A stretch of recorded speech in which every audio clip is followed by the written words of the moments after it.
Hello દોસ્તો, આજે આપણે બનાવશું ભીંડા અને ડુંગળીનું શાક. હવે ભીંડાનું શાક તો તમે ઘણીવાર ખાધું હશે, ભરીને ભીંડાનું ખાધું હશે કે દહીંમાં વઘાર કરીને ખાધું હશે, પણ ડુંગળી હારે ક્યારેય તમે એને મિક્સ નહીં કર્યું હોય. તો આજે હું તમને બતાવીશ કે ભીંડા અને ડુંગળીનું શાક કઈ રીતે બનાવવું. તો પહેલાં આપણે ભીંડાનું પાછળનું ડીટ્યું અને આગળથી બંને સાઈડથી એને કટ કરી દઈશું. પછી ભીંડાને વચ્ચેથી કટ કરીને એના પીસ કરી નાખશું. આ રીતે કંઈક તમે જોઈ શકો છો, આ રીતે નાના નાના પીસ કરી દેવાના છે. તો આપણે ભીંડાના પીસ કરી દીધા છે અને તમે જોઈ શકો છો કંઈક આવી રીતે ભીંડાના પીસ થઈ જશે. ડુંગળીને તમારે કંઈક આવી રીતે રાઉન્ડ કટમાં કટ કરવાની છે. તમે જોઈ શકો છો એકદમ પતલી રાઉન્ડ કટમાં તમારે આને કટ કરવાની છે. ઓકે, આ રીતે તમે ચોપિંગ બોર્ડ યુઝ કરતા હોય તો આ રીતે તમારે એને કટ કરી દેવાની છે. ડુંગળી જે આપણે સમારી દીધી, હવે આને છે ને તમારે ડાયરેક્ટ નાખવાનું નથી. આને છે ને આવી રીતે રિંગમાં લઈ લેવાની છે. બધી ડુંગળીને આવી રીતે તમારે રિંગ લઈ લેવાની છે. અંદરથી આવી આ ટાઈપની રિંગ બનાવી દેવાની છે. ઓકે, તમે જોઈ શકો છો આપણે બધી રીંગો કરી નાખી છે અને જે બીજી ડુંગળી વધી હતી એને થોડુંક આપણે આવી રીતે સ્મોલ પીસમાં કટ કરી દેવાની છે.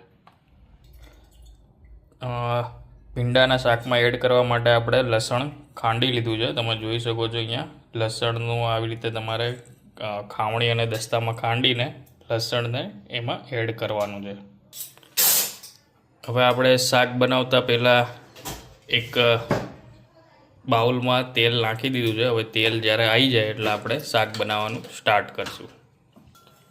તેલ આવી ગયું છે. સૌ પહેલાં નાખશું આપણે રાઈ, પછી નાખશું અંદર જીરું, પછી નાખશું અંદર હિંગ. હવે આપણે એડ કરશું અંદર ભીંડો. બધો ભીંડો આપણે અંદર એડ કરી દઈશું અને એડ કર્યા પછી તમારે એટલીસ્ટ 1-2 મિનિટ સુધી અંદર રહેવા દેવાનું છે. અને ઉપરથી તમે જે આપણા મસાલા એડ કરવાના છે, ચટણી, હળદર અને જીરું, એ આપણે એડ કરી દઈશું. આપણે હળદર એડ કરી દીધી છે, આ ચટણી એડ કરી દીધી છે અને મીઠું એડ કરશું. તમારા સ્વાદ મુજબ તમારે મીઠું એડ કરી દેવાનું છે. બધી વસ્તુને તમારે પ્રોપર મિક્સ કરી દેવાની છે. 1 મિનિટ પછી તમારે લસણની પેસ્ટ અંદર એડ કરવાની છે. જો ડાયરેક્ટ તમે પહેલાં એડ કરી દેશો તો તેલમાં તમારી જો લસણ છે એ એકદમ ફ્રાય થઈ જશે, એટલે મજા નહીં આવે. એટલે 1 મિનિટ પછી તમારે લસણની પેસ્ટ નાખીને શાકને મિક્સ કરી દેવાનું છે. હવે 2 મિનિટ જેવું થઈ ગયું છે. હવે આપણે જે ડુંગળી હતી બરાબર, એ ડુંગળી આમાં એડ કરશું. બધી ડુંગળી તમારે એડ કરી દેવાની છે જે રાઉન્ડમાં આપણે કાઢેલી હતી એ. અને આ બંને વસ્તુને હવે આપણે એટલીસ્ટ 5 થી 10 મિનિટ સુધી આમનામ મૂકી રાખશું.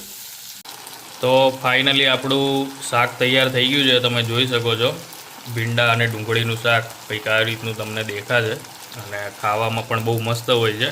તમે એકવાર તમારા ઘરે જરૂરથી ટ્રાય કરજો આ રેસીપી અને કોમેન્ટમાં જરૂરથી જણાવજો કે કેવી તમારી શાક બની રહ્યું છે. હજી સુધી જો અમારી ચેનલને સબસ્ક્રાઈબ ના કરી હોય તો સબસ્ક્રાઈબ કરજો, લાઈક કરો, શેર કરો અને કોમેન્ટ જરૂરથી કરજો.